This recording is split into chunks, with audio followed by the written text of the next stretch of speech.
여러분 9월 2회 소통의 달을 맞이해서 지난주에 우리 교회는 소통하는 언어에 대해서 배웠습니다.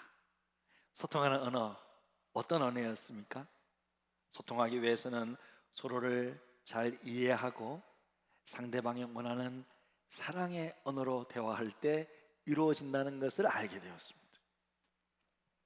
자, 오늘은 이번 주일은 오늘 함께 읽었던 본문 말씀은 이 사람의 언어, 이 소통하는 언어가 나오는 그 근원, 그 출처인 지혜에 관한 말씀이에요. 야고보서 전체가 지혜와 영적 성숙에 관한 교훈인데, 오늘 말씀은 우리가 누릴 수 있는 참 지혜가 무엇인지 알려주고 있는 말씀입니다. 우리 시대의 지식의 양이 폭발적으로 지금 증가하고 있죠. 요즘 백과사전 인쇄소에서 나오는 거 보셨습니까? 인쇄소에서 나오는 즉시 뒤처지죠. 이제는 뭐 찾아보기가 어렵습니다. 컴퓨터와 스마트폰에 활용된 신기술, 한 달이 지나가기가 무섭게 구식으로 밀려나 버립니다. 이제는 예전과는 다른 엄청난 양의 지식을 일상에 활용하는 이 빅데이터 기술, 이게 현실화되었습니다. 제가 미국에 있을 때 한 5, 6년 전에 이 빅데이터가 이제 한국을 휩쓸 것이다, 그렇게 그쪽 분야에 대한 실리콘밸리에 있는 한 집사님과 대화를 많이 나눈 적이 있는데, 이제는 일상의 언어가 되었어. 지식이 폭발하고 있습니다. 그러나 이처럼 지식이 폭발하는 와중에도 삶의 지혜는 거의 존재하지 않고 있습니다. 여러 가지 기술을 어떻게 배우는 것에 대해서 수많은 지식과 강의가 있지만, 우리가 어떻게 살아가야 하는지에 대해서는 별다름의 가르침이 없는 거예요. 사람들이 별로 관심이 없기 때문입니다. 우리나라는 예전보다 더 부유해졌죠. 물질주고 누리는 혜택 더 풍성해졌습니다. 예전보다 더 부자들이 많아졌습니다. 하지만 더 행복하다고 말하는 사람은 오히려 줄어들었대요. 유엔사나 SDSN이라는 기관은요, 매년 각국의 국민이 느끼는 행복을 기준으로 세계 행복 보고서와 나라별 순위를 랭킹을 매기는데, 올 3월 기준으로 대한민국 행복 지수가 몇 등인지 아십니까? 153개국 중에서 61등이래요. 무슨 말입니까? 우리나라는 여러분 경제적으로나 사회 문화적으로나 자타가 공인하는 세계 10대 강국 아닙니까? 예? 이제는 뭐 옛날에는 이제 경제적으로 물건만 잘 만들 뿐만 아니라, 이제는 뭐 영화가 수상하고, 우리 뭐 BTS의 음악이 뭐 다이너마이트입니까? 예, 저도 한번 들어봤어요. 와, 뭐 솔직히 좀 흥겹더라고요. 이 온 세계를 강타해서 미국에서는 빌보드 차트 1위, 이거는요 정말 대단한 거거든요. 엄청난 겁니다. 여러분들이 생각하는 것보다 훨씬 더 대단한 거예요. 예, 전 세계에서 우리나라 가수가 전 세계에서 1등을 했다는 뜻이에요. 그런 건데, 이렇게 문화적으로나 뭐 경제적으로나 강국임에도 불구하고 국민들이 느끼는 행복감은 후진국 수준, 50위도 안 되는 거. 작년에 54위였거든요. 점점 떨어지고 있어요. 더 잘 살아지는데, 꼭 경제적으로 문화적으로 혜택을 잘 누리고 있다고 해서 내가 행복을 누리며 잘 사는 것은 아니라는 말입니다. 이처럼 여러분, 사람이 누리는 행복은 소유에 있지 않습니다. 삶의 질은요 지식의 양에 비례하지 않습니다. 오히려 세상의 지혜, 세상의 지식을 많이 쌓으면 쌓을수록 행복과는 거리가 더 멀어질 수 있다. 오늘 말씀에서 야고보 사도는요 두 종류의 지혜에 관해 말씀해 주고 있습니다. 첫 번째는 땅의 것, 세상의 지혜입니다. 세상의 지혜는요 누리면 누릴수록 시기와 열등감을 조성해서 결국 불행하게 만든대요. 두 번째는 위의 것, 하늘의 지혜입니다. 하늘의 지혜는요 관계 속에서 화평을 만들어 결국 행복의 문을 열어준다고 합니다. 그래서 우리는 우리 생각 속에 있는 이 지혜들이, 이 지식들이 과연 세상에서 배운 것인지, 아니면 말씀과 기도 속에서 하늘에서 배운 것인지를 점검할 필요가 있어요. 확인할 필요가 있어요. 내가 만들어 놓은 가치관과 지혜가 과연 어디 출신인지, 어디에서부터 비롯되었는지를 분명히 알아야 된다는 것. 성숙하고 선한 삶의 열매를 맺기 위해서는 내 마음속에 심겨진 삶의 지혜를 점검할 필요가 있는데, 자, 그러면 삶 속에서 서로 소통하면서 선한 삶의 열매를 맺기 위해서 무엇이 필요할까? 무엇이 필요할까? 먼저 우리는 이 세상의 지혜를 경계해야 되는 거예요. 경계해야 되는 거예요. 지난주에 우리는 말은 마음의 반영이요, 말은 마음의 거울이라고 배웠죠. 그런데 말뿐만 아니라 우리의 행동도 마찬가지죠. 우리의 행동, 우리의 삶의 열매는 마음에서부터 비롯됩니다. 우리의 행동이, 우리가 사는 이 행동이 가장 여러분 직접적인 언어가 아니겠습니까? 내 삶의 선한 열매를 맺고 좋은 열매를 맺기 위해서는 내 마음에 어떤 종류의 씨앗을 심느냐에 따라 내 말과 행동이 달라진다는 거죠. 마음은 정원과 같다, 밭이라고 말해주고 있잖아요.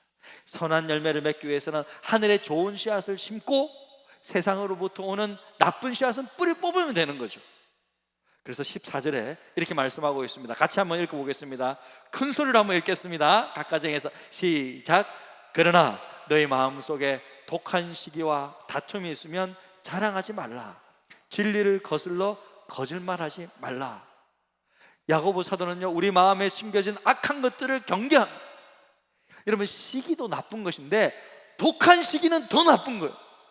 이게 진짜 나쁜 거예요. 사람이 독한 시기 때문에 죽이기도 해요. 우리 마음속에 독한 시기나 다툼이 있으면 두 가지 형태로 나온대요. 첫 번째는 과장된 자랑이 나오거나, 과장된 자랑이 나온다. 두 번째는 거짓말이 나온다. 우리 주위에는요, 자신을 과장되게 자랑하는 사람이 있지 않습니까? 이런 사람들의 특징은요, 교묘하게 거짓말을 잘합니다. 자기 포장을 잘해요. 자기 합리화를 아주 잘합니다. 뭔가 문제가 생기면 뭐 제가 이랬고요, 저랬고요, 저래서 이렇게 될 수밖에 없었어요. 말 들어보면요, 뭐 그냥 다 뭐 사실 변명이거든요. 정말 잘해요. 네. 그런데 놀라운 것은 자신을 포장하고 자랑하고 합리화하는 삶을 살아가는 이 사람은 삶이 순탄할 것 같은데 그렇지 못한 거예요. 오히려 다른 사람을 시기하고 가까운 사람들과 다툼이 잦는 거예요. 왜 그런가? 왜 이런 시기와 다툼이 생기는가? 그 이유는 바로 그가 세상으로부터 지혜를 배웠기 때문에. 세상으로부터 지혜를 배웠기 때문에. 자, 15절 보겠습니다. 15절 개역 한글판 성경은 이렇게 말하는데요, 한 번 더 읽어볼까요? 시작. 이러한 지혜는 위로부터 내려온 것이 아니요 세상적이요 정욕적이요 마귀적이니. 이런 지혜가 어떻다고? 세상적이고 정욕적이죠, 마귀적이래.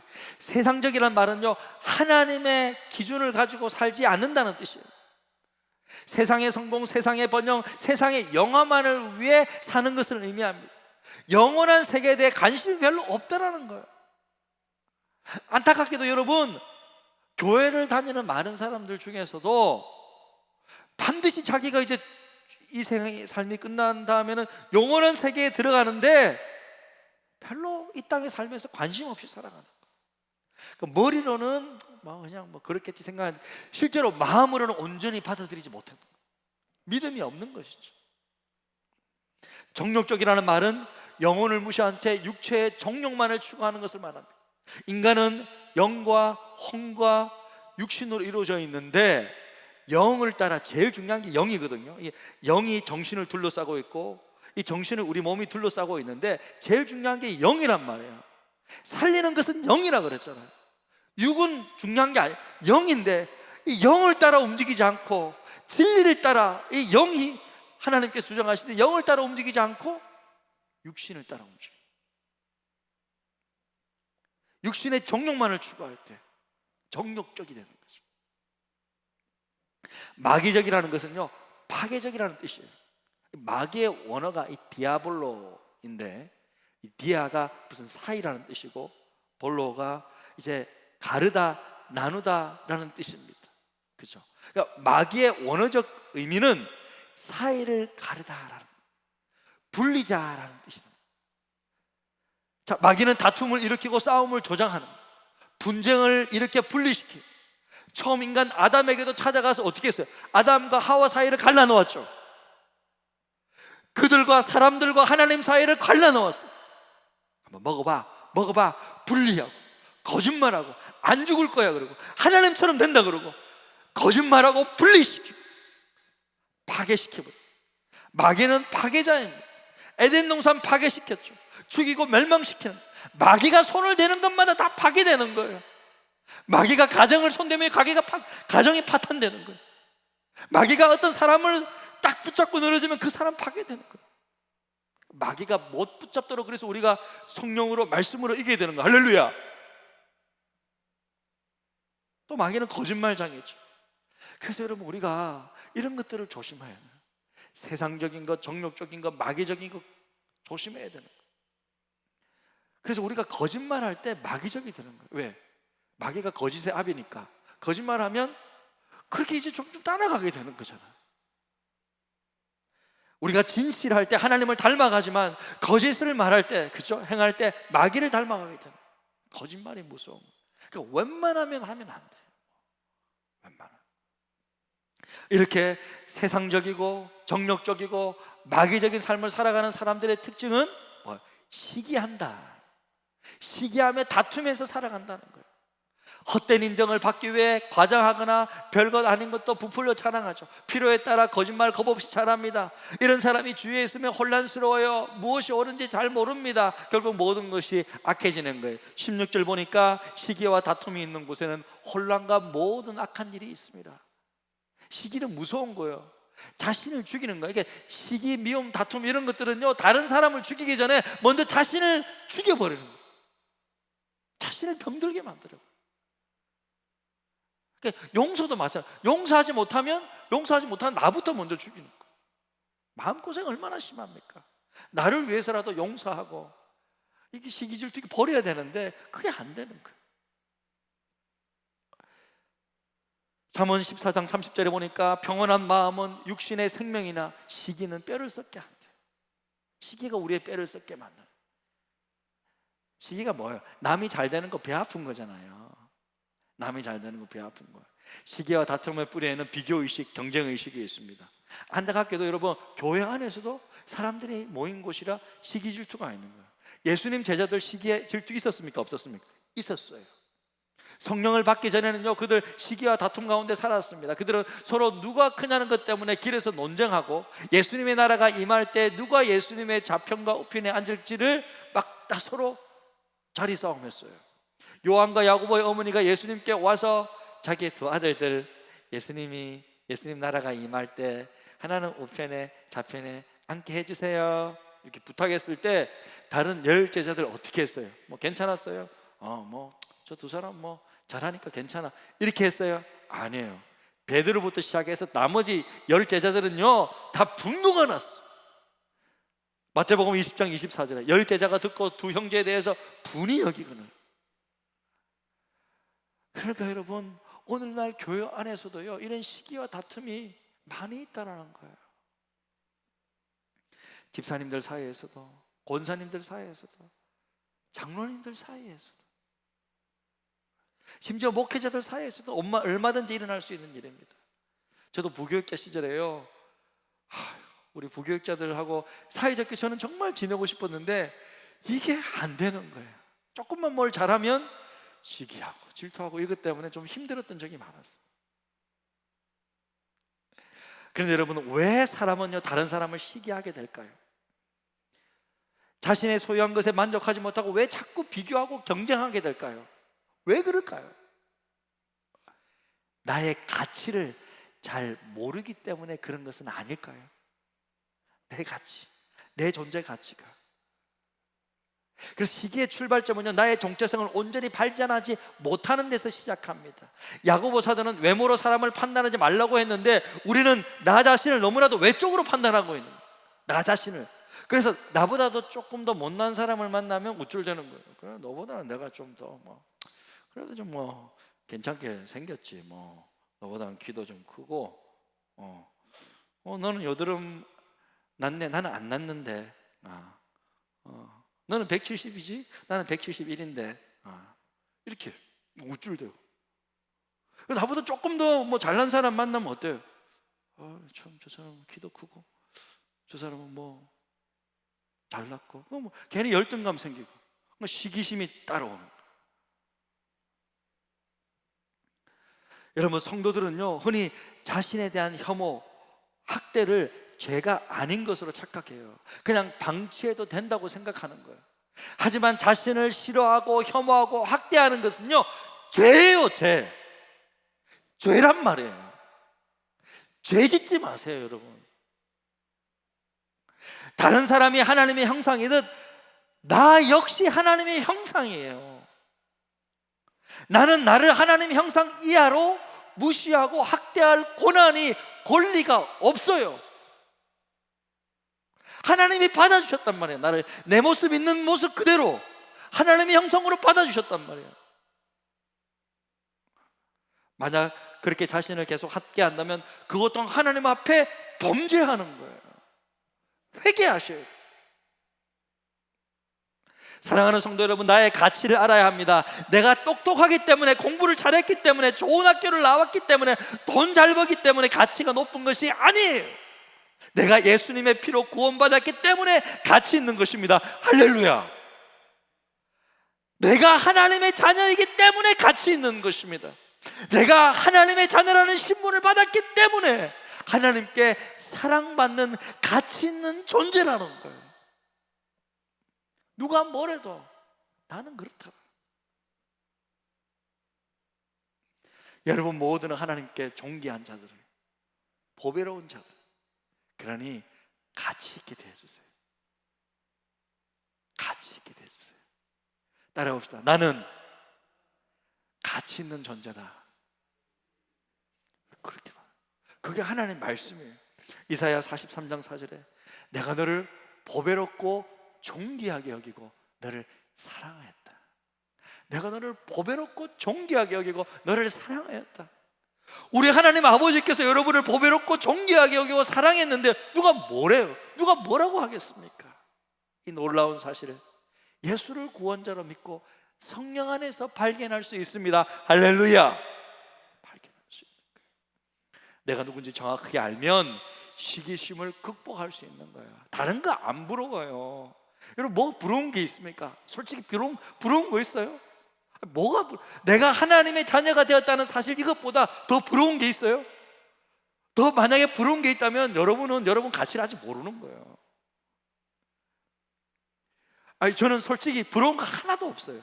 여러분 정말 제가 목사라서 여러분들 앞이라서 이야기하는 것이 아니라 저는 부러울 게 하나도 없어요. 나는 하나님의 자녀인 것이 먼저 너무 자랑스러워. 그 다음에 목사로서 불러주신 거 감사하고, 그리고 우리 지구촌 수봉원교회 목사라는 것도 너무 감사하고 자랑스러워. 여러분이 내 성도라는 것이 저는 너무 자랑스럽고 행복해요. 세상에서 그 어떤 사람 부러워한 거 없습니다. 여러분도 정말 내가 하나님의 자녀이고 내가 지구촌 수봉원교회 섬기고 있고 함께 하나님 나라 공동체 세워가는 것 자랑스럽게 여기고 가치 있게 여기고 늘 행복하고 담대하게 살아가시기를 축복합니다. 할렐루야. 여러분, 그러는 거예요. 그렇게 살아갑시다.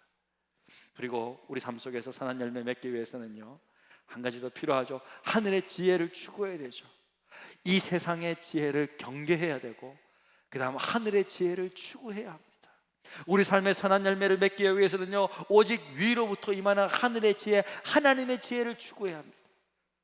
하늘의 놀라운 지혜를 지속적으로 공급해야 돼요. 하늘의 지혜를 내 마음의 정원에 계속 새겨야 돼요. 나쁜 것 뿌리 뽑고 좋은 건 심어야죠. 하늘로부터 공급받아야 내 마음에 심을 수 있잖아요. 그러니까 우리 인생의 문제는요 공급의 문제라고. 공급의 문제. 계속 공급해주면 돼. 인생이 힘들어서 어려운 것이 아니라 그 인생을 이겨낼 만한 힘이 없어서, 그죠? 다른 사람들이 나를 힘들게 하는 게 아니라 내가 공급이 적기 때문에 힘든 거예요. 공급만 충분하면 이겨낼 수 있죠. 할렐루야. 공급받으면 돼. 자동차에 주유한 기름 오래 못 갑니다. 자동차를 탄 만큼 다시 공급해 줘야 합니다. 우리 몸도 마찬가지죠. 한 번 음식을 잘 먹었다고 끝난 것이 아니라 매일 몇 끼 때마다 음식을 또 공급해 줘야 되잖아요. 그렇잖아요. 우리 지난주에 우리 정경 전사님 통닭을 2마리를 그 자리에서 먹더라고요. 그런데요, 엊그저께 또 먹으니까 또 먹더라고요. 제가 먹는 모습을 봤거든요. 그러니까 통닭을 입에 넣고 뼈만 나오는 거야. 한 입에 넣으면 뼈만. 그러니까 침에서 막 이렇게 녹이는 게 나오는 거야. 막 뼈가 딱 나와. 와. 그래서 오늘은 좀 예배 마치고 통닭을 좀 먹어야 될 것 같은데. 그러니까 매일매일 우리 몸 음식 필요하잖아요. 음식 필요하잖아요. 근데 여러분, 우리의 마음, 우리의 영혼도 마찬가지라고요. 왜 밥은 몇 끼 먹으면서 우리의 마음, 우리의 영혼의 음식은 매일 안 먹냐고요. 여러분, 나비가 어떻게 날개를 펴는지 아십니까? 나비의 날개에는요, 여러분, 수많은 비늘이 있잖아요. 이 비늘이 어떤 역할을 하냐면 사실은 태양 전지와 같아가지고요, 이 날개를 펼치기 위해서는 이 나비의 비늘이 아침 햇살을 받아야 되나. 아침 햇살을 딱 받으면 마치 태양열 받는 것처럼 딱 받아가지고 이 나비 안에 있는 이 잠재적인 에너지가 활동하는 에너지, 이 발휘되는 에너지로 바뀌면서 날개짓을 한다는 거예요. 이게 실제예요. 원리예요, 원리. 나비가 매일 아침 햇살을 받아야 하는 것처럼 우리도 하나님의 지혜의 햇살을 받아야 되는 거예요. 그래서 우리가 아침에 일어나서 날마다 주님의 은혜의 빛이 우리 안에 비추도록 기도하며 하나님 앞에 딱 나아가면서 그렇게 하루를 시작해야 돼. 그냥 일어나가지고 그냥 하루 시작하는 거는, 그거는 아직은 내 힘으로 살아가는 거야. 여러분, 딱 기도하는 그 순간부터, 그죠? 딱 내 속에 있는 에너지가 발휘되는 거예요. 하늘의 에너지를 받는 거예요. 그죠? 우리는 알고 있습니다. 예수 그리스도를 통하여 성령님이 우리 안에 거하시고 계시다는 것을 알고 있습니다. 말씀이 우리 안에 있죠. 설교 많이 들었잖아요. 우리 안에 이미 충만한 에너지가 있잖아요. 하나님 사랑이 있고 예수 그리스도가 있고 성령님이 있다는 걸 우리가 알고 있습니다. 그러나 이 에너지가 이 발휘되기 위해서는, 이 딱 잠재적인 에너지 발휘되기 위해서는 하늘에서 비추는 빛이 있어야 된다는 거예요. 야고보서 1장 17절에 어떻게 나와 있어요? 각양 좋은 은사와 온전한 선물이 다 위로부터 빛들의 아버지께로 내려온다. 위로부터 주시는 빛이 곧 지혜입니다. 빛은 밝혀주죠. 어둠을 밝혀주고 깨달음을 줍니다. 위로부터 오는 빛은 깨달음을 통해 하늘의 지혜를 얻도록 도와주는 거예요. 그러니까 우리는 위로부터 오는 지혜를 삼아야 돼요. 이 빛이 딱 비치도록. 그러면 다시 한번 딱 에너지가 발휘된다는 거예요. 왜 우리는 이런 존재인지 아세요? 우리는 예수님을 주로 믿으면서 새롭게 태어났기 때문에. 자, 우리는 위로부터 태어났어요. 어떻게 나와요? 이렇게. 이는 혈통으로나 육종으로나 사람의 뜻으로 나지 아니하고 오직 하나님께로부터 난 자들이라. 그렇게 말씀하고 있어요. 예수님도 아래에서 나지 않고 위로부터 나셨죠. 예수께서 이렇게 말씀하셨어요. 예수께서 이르시되 너희는 아래에서 났고 나는 위에서 났으며 너희는 이 세상에 속하였고 나는 이 세상에 속하지 아니하였느니라. 그러니까 예수님은 위로부터 이 땅에서 오셨잖아요.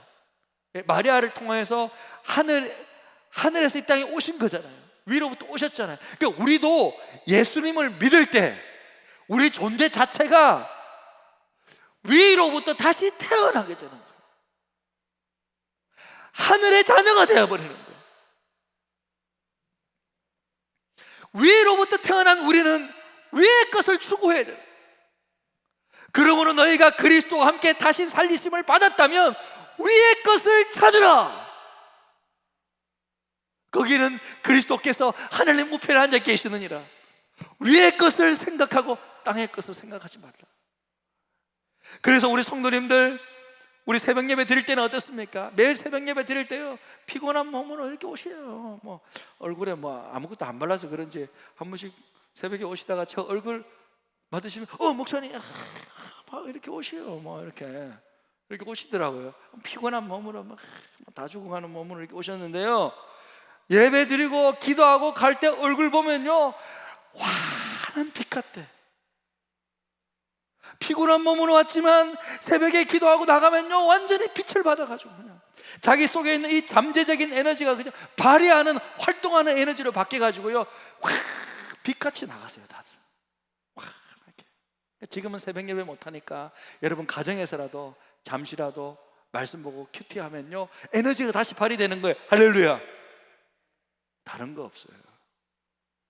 성도는 말씀 보면, 기도하면 발휘되는 거예요. 이런 시간도 없으면요, 출근하는 시간에 잠깐이지만 운전대에 손잡고 가면서도 주님, 저 오늘 출근합니다. 오늘도 힘 주시고 은혜 주세요. 주님의 힘으로 오늘도 일하기를 원합니다. 그렇게 좀 나가시고, 뭐 지하철 타고도 뭐 지하철 하면서도 주님, 오늘 저 가요. 피곤한데요. 힘 주세요. 이렇게 잠깐이지만 기도해 보시라고. 하나님께서 우리의 기도 들으신다. 하나님께서 그 우리의 기도 소리를 들으시고요, 은혜 베풀어 주시니까. 특별히 이 매주일 예배 드리는 이 시간은 그냥 대놓고 은혜 받는 시간이죠. 하늘의 에너지를 받는 시간입니다. 일주일 동안 열심히 일하고 주말에는 집에서 충분히 더 쉬면 몸이 더 회복될 것 같다고 생각했었는데, 교회에 와서 예배 드리지 못하니까요 너무 힘이 빠진다는 거예요. 너무 힘이 빠진대 성도님들이. 매주일 예배당에 직접 와서 예배 드리고 찬송 부리고 함께 뜨겁게 기도도 하고 하늘의 에너지 공급받는 것, 이렇게 소중한 것인지 새삼 깨닫게 됐다는 거예요. 지금은 어쩔 수 없으니까 여러분, 지금 가정에서 예배 드리는 여러분의 가정이 온전한 예배 처소가 되시기를 바랍니다. 성령의 놀라운 은혜가 여러분 각 가정에 임하기를 축복합니다. 원하면 돼요. 사모하는 만큼 받는 거예요. 자, 그러면 구체적으로 이 위로부터 오는 하늘의 지혜가 무엇인가? 야고보서 3장 17절은 이렇게 말씀하고 있죠. 같이 읽겠습니다. 시작. 오직 위로부터 난 지혜는 첫째, 성결하고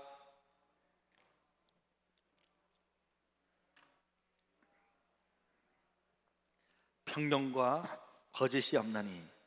자, 이 말씀은 우리가 어떤 씨앗을 우리 마음에 심고 가꿔야 할지 가르쳐 주는 거예요. 자, 첫째가 뭐예요? 성결이라는 씨앗이에요. 성결의 씨앗.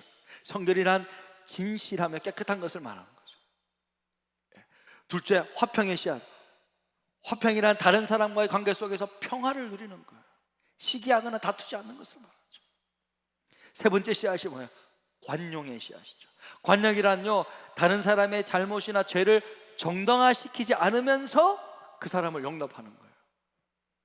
죄가 없다고 말하는 것이 아니라, 죄를 정당화시키는 것이 아니라 정당화시키지 않으면서도 용납해 주는 것, 불쌍히 여겨 주는 것, 그게 관용이죠. 넷째는 양순의 씨앗. 양순이란 다른 사람의 의견을 존중하며 다른 사람의 좋은 뜻과 함께 하려는 마음이에요. 이게 양순이라는 말이에요. 그 다음에 긍휼이죠. 긍휼은 잘 알잖아요. 불쌍히 여기는 것입니다. 우리를 가해한 사람들에게 마땅히 행해야 할 것을 행하지 않는 것, 보복하지 않고 오히려 사랑과 동정을 베푸는 것, 남의 실수를 강조하지 않고 용서해 주는 것이죠. 여섯 번째, 공평의 씨앗. 편견이 없다는 것이죠. 공평하다는 것, 일관성이 있는 것을 말합니다. 상황에 따라 기준이 바뀌지 않고 사람을 외모로 취하지 않는 것을 말합니다. 일곱 번째는 진실의 씨앗이. 거짓이 없다라는 말은 진실하다는 말, 가면을 쓰지 않았다는 것을 의미합니다. 두 얼굴을 하지 않는다는 것입니다. 가면을 쓰지 않고 사는 것, 투명한 사람이 된다는 것, 두 마음을 품지 않는 것이죠. 자, 이러한 하늘의 지혜의 씨앗을 가슴 속에 이렇게 딱 심으면요, 어떻게? 선한 열매가 맺힌다. 좋은 열매가 맺히게 된다. 삶에서 이런 것을 심을 때 결국 가장 중요한 삶의 열매가 이제 딱 나타나게 되는데, 거두게 되는데, 그것이 무엇입니까? 화평의 열매죠. 18절 우리 큰 소리를 읽어보겠습니다. 시작. 화평하게 하는 자들은 화평으로 심어 의의 열매를 거두느니라. 가장 중요한 열매, 화평의 열매, 평화의 열매를 맺는 거예요. 그러니까 하늘의 지혜를 따라 사는 사람은요, 평화의 열매를 맺는 사람. 세상의 지혜를 따라 사는 사람은 시기, 다툼, 싸움을 일으키는, 분열을 일으키는. 그러니까 여러분, 생각하시면 돼요. 이제 어떤 것도, 아무리 좋은 것도 분열을 조장하고 싸움을 일으키는 것은 어떻게? 아니다. 이거는 세상의 지혜일 수도 있다. 물론 모든 것이 그런 것이다 그렇게 말할 수는 없겠지만, 때로는 정의를 위해서 나가야 될 것도 있지만, 그러니까 일반적으로 생각할 때 뭔가 좋은 것도 뭔가 분열을 조장하고 싸움을 일으킨다, 이것은 세상의 지혜일 수 있다. 하늘의 지혜는 화평을 이룬다. 그것을 여러분 기억하면 좋을 것 같습니다. 중세시대 가톨릭 교회가 역사상 가장 잘못한 결정을 한 것은 아마도 십자군 전쟁을 일으킨 것입니다. 예루살렘을 이슬람 교도로부터 탈환하기 위해 8번 이렇게 대원정을 갔던 그 십자군 전쟁, 당시 전쟁에 참가한 이 기사들이 가슴과 어깨에 십자가 표시를 했기 때문에 십자군 전쟁이라고 해요. 문제는 뭐냐? 이 십자군 전쟁을 일으키는 이 지도자들 사이에 말할 수 없는 시기와 다툼과 암투들이 있었던 거예요. 자기의 기득권을 유지하기 위해 이 전쟁을 일으킨 큰 요소가 있어요. 그래서 이 전쟁은요, 처음부터 질 수밖에 없는 전쟁이었어요. 모두가 다, 지도자들이 다 시기, 질투, 이 암투 속에서 자기의 어떤 그 고난을 더 높이기 위한 이런 일들이 있었는데, 그 중에서 유일한 예외가 있었다면 아시시의 성자 프란시스코 공동체입니다. 우리는 오늘도 그들의 그 평화의 기도를 기억하죠. 어떻습니까? 그들은 이렇게 기도했습니다. 프란시스코는 이렇게 기도합니다. 주여, 나를 평화의 도구로 써주소서.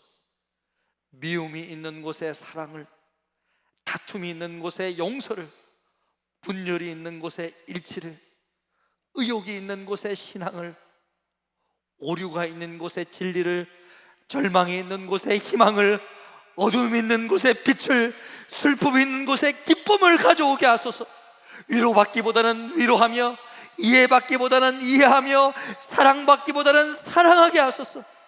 우리는 줌으로써 받고, 용서함으로써 용서받고, 자기를 버리고 죽음으로 영생을 얻기 때문입니다. 아시시 성 프란시스코, 당시 가톨릭 교회 지도자들 모두가 전쟁을 외치던 그때에 오직 그는 이런 평화의 기도를 하나님께 드리며 하늘의 지혜를 구했던 거예요. 이 기도는요, 800년이 넘는 전에 기도했던 기도죠.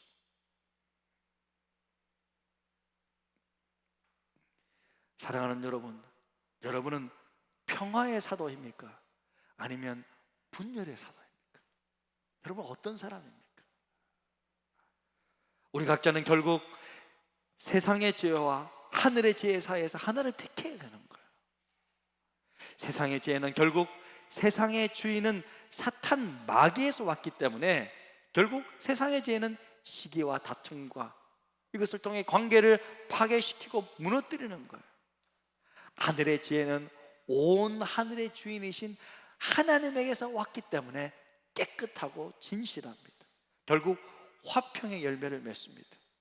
하늘의 지혜를 가진 사람은 결국 화평케 하는 자, 피스메이커가 되는 거예요. 여러분은 어떤 지혜를 선택하시겠습니까?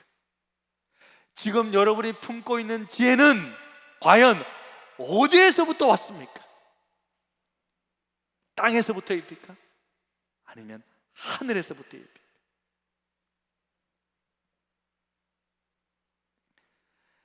자, 이 시간 함께 찬양하면서 기도의 자리로 나아갔으면 좋겠습니다. 주님께서 내 마음을 좀 환히 보여주셨으면 좋겠습니다. 우리의 마음을 솔직하게 드러나게 해주시고, 그래서 세상의 지혜 속에서 아직도 시기와 질투와 다툼이 있다면 내 마음을 고치시고, 내 속에 이 세상의 지혜가 아니라 하늘의 지혜로 새롭게 살아가기를 바랍니다. 오직 성령께서 내 마음의 정원에 새로운 말씀의 씨앗을 심겨주기를 원합니다. 함께 찬양하며 기도의 자리로 나아갑시다. 아빠 아버지, 아빠 아버지, 나를 안으시고 씻고 바라보시는 아빠 아버지, 아빠 아버지, 아빠 아버지, 나를 도우시고 힘주시는 아버지,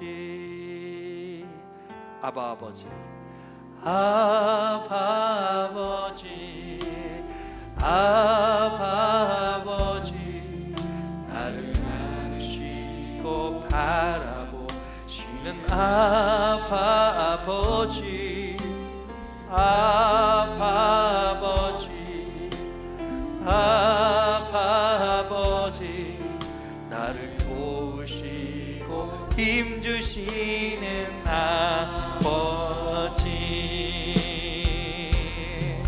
주는 내 마음을 고치시고 볼 수 없는 상처 만지시네. 나를 아시고 나를 이해하시네. 내 영혼 새롭게 세우시네. 아빠 아버지,